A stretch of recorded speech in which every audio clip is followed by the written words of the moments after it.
Tous, ici Piero San Giorgio. Hier, je vous ai fait un petit texte très court en vous disant alerte, il y a une information importante en ce moment.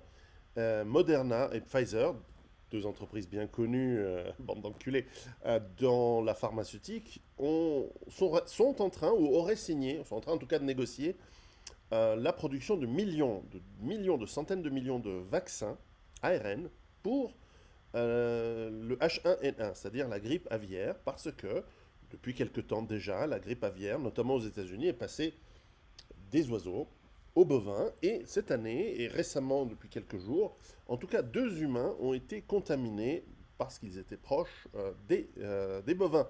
Parce que voilà, ils vivent pas tout seuls, ces bestiaux. Et donc, l'information, elle est double. Elle est même triple. Alors d'une part, on voit que sur les conséquences de la piqûre qui a été faite ces dernières années, nous avons des millions de gens malades, probablement aussi de morts. Mais là, tranquille, on n'en parle pas. Mais là, il y a 2 cas de contamination. Alors certes, le H1N1 est une grippe assez dangereuse. Hein. La grippe, il faut s'en méfier. C'est beaucoup plus dangereux que ce qu'on a eu il y a 4 ans, le fameux chat chinois, comme je l'appelle. En revanche, ce n'est que 2 cas. Alors vous allez me dire, l'exponentiel aidant, bon, pour l'instant on n'a pas du tout d'exponentiel, on a 2 points. On a une personne, une deuxième personne. Si demain il y en a 4, puis le lendemain 16, puis le lendemain 250, là peut-être qu'on commence à faire une courbe inquiétante. Mais en tout cas, on a une donnée.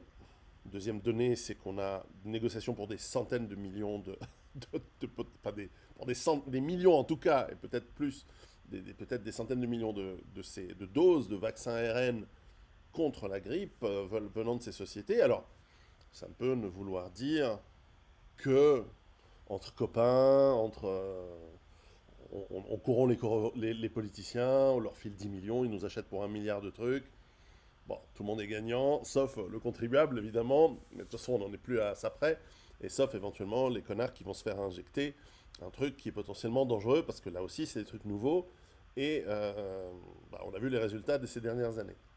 Alors, il y a un troisième point, c'est que la volonté, donc ça pourrait ne s'arrêter là, mais il y a une troisième possibilité à ce moment-ci, c'est que peut-être ça va donner l'idée, dans une période de crise, dans une période de panade électorale aux États-Unis, voire de défaite de l'OTAN largement consommée cet été en Ukraine, plus d'autres problèmes qui s'accumulent, une crise financière qui, on sent bien qu'elle mûrit au fur et à mesure que la bourse monte, que l'inflation continue à augmenter.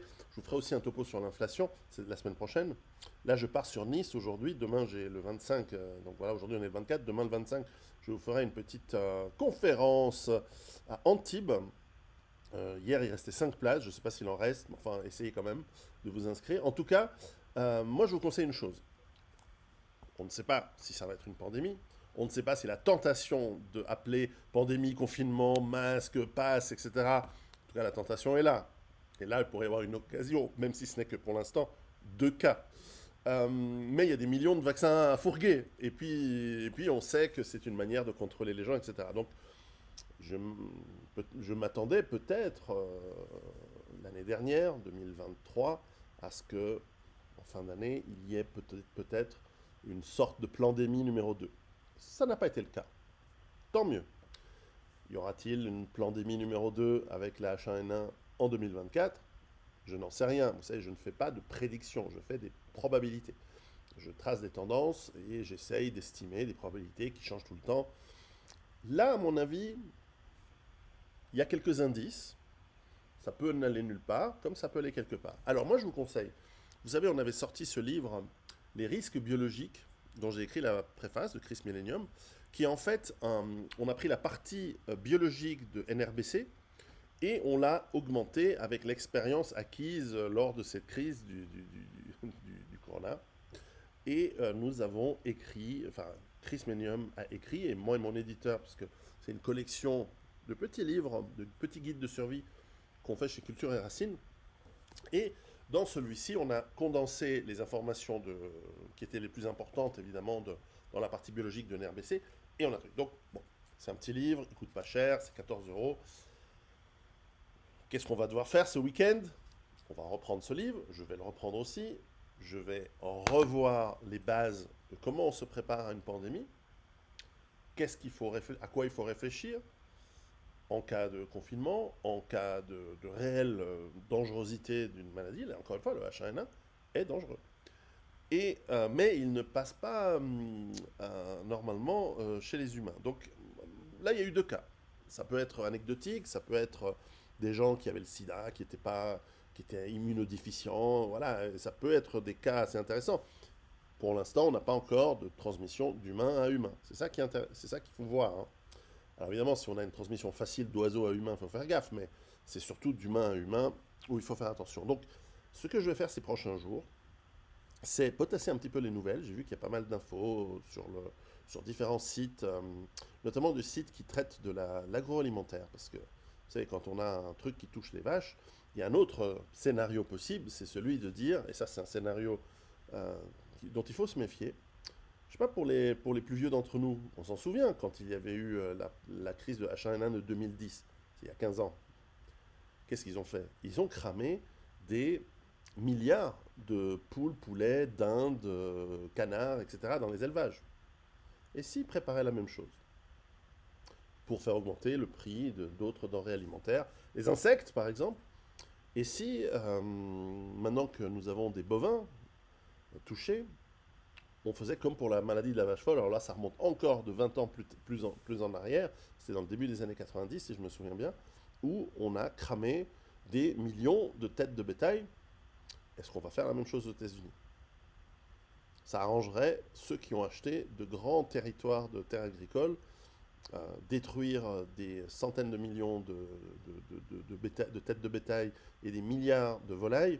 Ça ferait augmenter le prix de ceux qui restent et de ce qui est considéré comme alternatif, hein, n'est-ce pas? Donc, à vérifier, nous ne sommes pas à l'abri de ce genre de manipulation. Donc, je vais potasser un petit peu le sujet.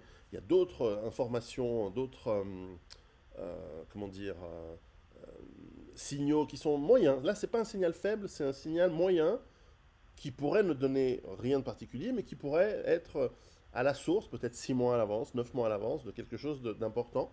Mais on a aussi, j'ai trouvé un site qui a comparé l'inflation qu'on a aujourd'hui avec la méthodologie du calcul de l'inflation des années 2000 et des années 1970.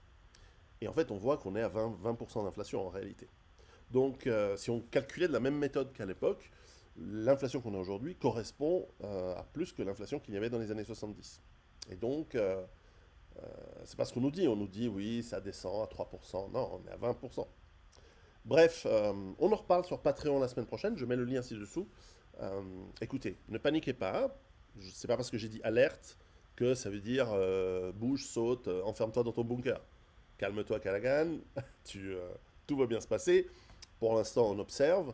Simplement, ça peut valoir la peine de relire les basiques. Relisez NRBC, relisez ce livre, Les risques biologiques, et repotasser un petit peu la préparation, on ne sait jamais. On est dans une bonne période, bientôt le printemps arrive, nous sommes en mai, les températures commencent à dépasser 10 degrés ici, donc j'ai pu planter mon potager. Et donc ça veut dire qu'on va avoir un été devant nous pour nous préparer, parce que ce genre de crise, de toute façon la grippe, euh, est surtout une maladie automnale et hivernale, donc nous avons 3, 4, 5 mois devant nous pour analyser les choses, voir ce qui est du bidon, ce qui est vrai, et voir ce qui arrive. Et donc comptez sur moi pour continuer à faire de la veille, et c'est ce que je fais sur Patreon.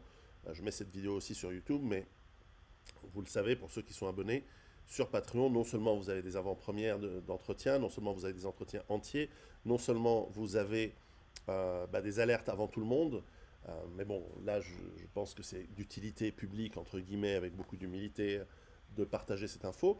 Et j'essaie de vous encourager à nous rejoindre sur Patreon. Abonnez-vous pour un mois, 50 ans, une année. Enfin, vous avez plusieurs formules. Vous pouvez aussi me soutenir si vous aimez mon travail. Et vous avez aussi des codes rabais pour pas mal de matos qui vous permet en fait, d'amortir votre abonnement à Patreon en quelques clics.